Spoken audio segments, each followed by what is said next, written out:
Adillah pada kami tak bodoh, meski memang kami tak pandai. Tapi kami berjanji akan tetap mengkritik sesuai isi hati. Hei penguasa, ini kami rakyat jelata. Engkau ada untuk siapa? Hei penguasa, ini kami rakyat jelata. Mau sampaikan semua keluh kesah. Bekerjalah dengan hati, pakai empati. Jangan banyak intrik, apalagi bikin taktik. Bijaklah dalam membuat peraturan. Jangan sampai bikin aturan yang berat sebelah.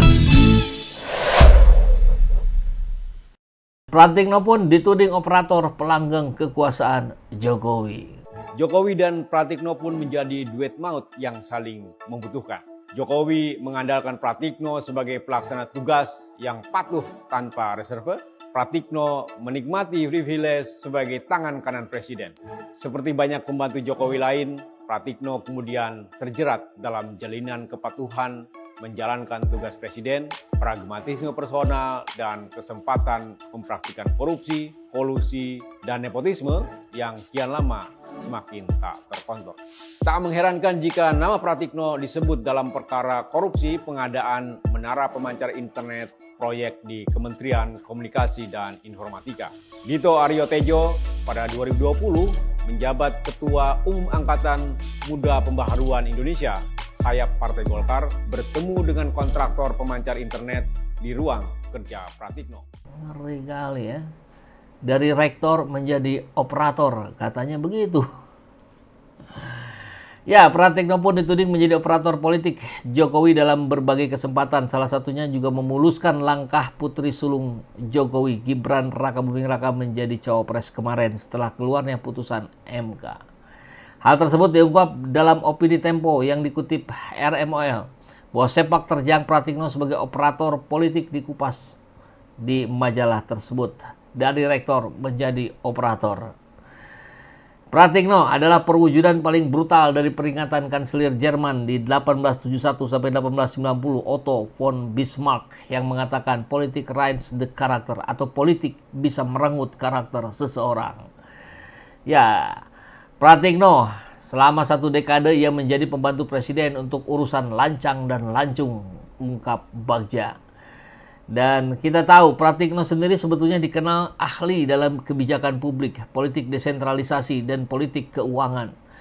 Maka jabatan 2 periode itu justru menghilangkan etika yang diembannya sebagai akademisi. Bahkan ini yang menarik ini.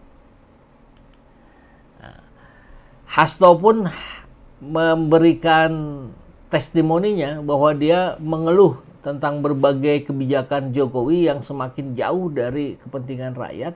Kemudian Hasto curhat lah gitu ya ceritanya. Curhat kepada Pratikno di selulernya, mengatakan bahwa saya ingatkan, saya secara pribadi kontak ke Mas Pratik tentang berbagai suara yang makin lama makin keras terdengar. Adanya intervensi dari istana dan ini dirancang lama. Tentu yang dimaksud adalah rezimnya Jokowi ya, bukan Prabowo. Saya ingatkan ke Mas Pratik bahwa politik itu digerakkan oleh nalar dan kebenaran, oleh kekuatan etik dan moral, oleh mata hati, dan jangan sampai kita mengkhianati itu.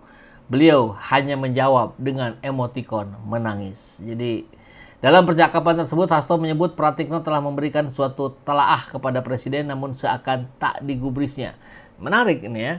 Kalau testimoninya Hasto justru menunjukkan bahwa Pratikno ini sudah berupaya untuk mengingatkan Jokowi tapi tidak digubris. Nah, jadi mana yang benar? Apakah Pratikno sekarang sudah berupaya pelan-pelan untuk mencari jalan keluar dari tanggung jawabnya tentang yang menguasai, yang sangat tahu tentang Jokowi, sehingga ada upaya untuk melempar kesalahannya kepada Jokowi? Ini hal yang menarik lain ya, ketika orang-orang sekarang juga mulai menyorot pada peran Pratikno Pratikno sendiri mengatakan, oh saya sudah memberikan telaah kepada Pak Jokowi, tapi tidak digubris. Nah, ini sudut pandang lain yang bisa kita simak. Tapi kalau dalam uraian di Tempo, kita lihat bahwa Pratikno ini menuai berbagai kontroversi.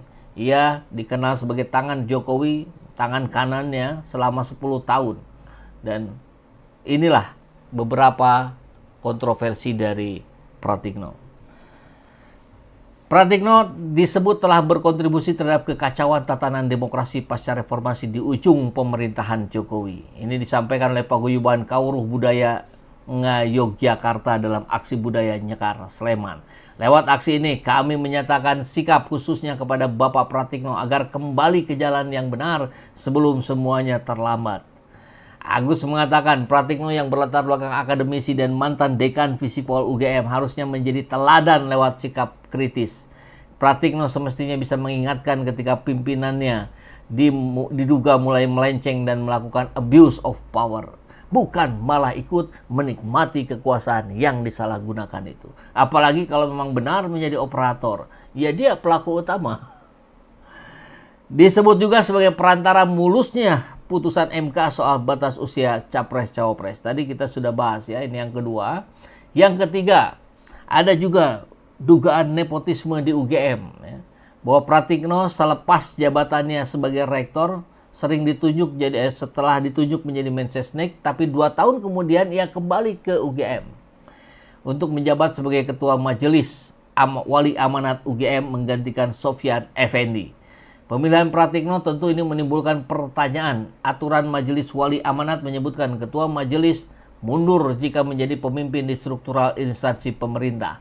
Sekretaris UGM Andi Sandi mengakui aturan itu sempat menjadi polemik di antara anggota Majelis Amanat. Tapi kalau sudah punya kuasa, barangkali apapun mudah dilabrak saja. Gitu ya. Keempat, menantunya kongsi dengan anak Menteri Kelautan dan Perikanan buka bisnis perikanan. Rino Febrian, menantu Pratikno, berkongsi dengan anak Menteri Kelautan dan Perikanan Wahyu Sakti Trenggono. Keduanya memiliki saham di perusahaan perikanan yang lini bisnisnya merentang dari hulu ke hilir. Investigasi Jaring.id dan Tempo dengan dukungan Pulitzer Center menemukan Rino punya posisi penting di perusahaan yang sahamnya tidak ia miliki secara langsung. Salah satu perusahaan tersebut mengoperasikan kapal eks asing yang dijatuhi sanksi saat Kementerian Kelautan dan Perikanan dipimpin Susi Pujiastuti. Jadi ini baru salah satu versi. Versi yang lainnya juga tak kalah banyaknya. Bahkan mahasiswa UGM sudah memberikan surat terbuka kepada Pratikno. Coba kita dengarkan. Kepada Pak Pratikno dan Mas Ari Dwi Payana, guru-guru kami di Departemen Politik dan Pemerintahan Visipol UGM. Izinkan kami menuliskan surat ini untuk menyampaikan rasa cinta sekaligus kecewa. Rasanya baru kemarin kami mendengar ceramah Pak Tik dan Mas Ari di kelas mengenai demokrasi. Kami diyakinkan bahwa demokrasi merupakan sebuah berkah yang harus kita jaga selalu keberlangsungannya. Bagaimana tidak? Indonesia telah bertransformasi dari salah satu simbol otoritarianisme terbesar di dunia menjadi salah satu negara demokrasi paling dinamis di Asia. Justru hari ini, di tengah perhelatan pemilu 2024, kita menyaksikan demokrasi sedang menuju ambang kematiannya.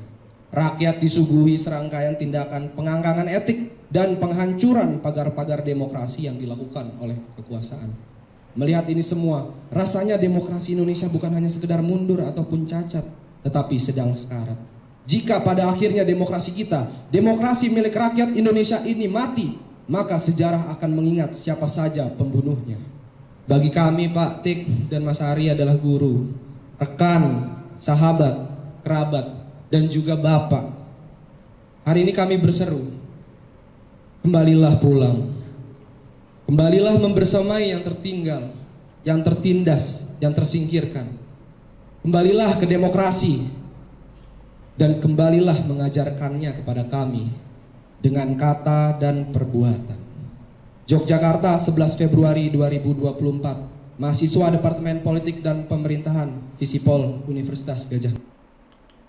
Ya, ajari kami dengan kata dan perbuatan. Saya kira ini yang perlu di bold. Ya, bukan hanya dengan kata, tapi juga dengan perbuatan. Dan 80% yang akan diikuti adalah bukan kata-katanya, tapi apa yang dilakukannya.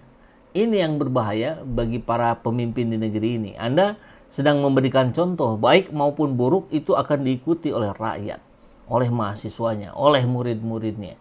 Maka desakan kita tentu kepada pihak-pihak yang terkait, yang berwenang hari ini, di rezim kali ini, untuk juga segera memintai keterangan dari Pratikno agar persoalan ijazah palsu, dugaan ijazah palsu Jokowi ini bisa segera diselesaikan dan fokus pada pembangunan Indonesia.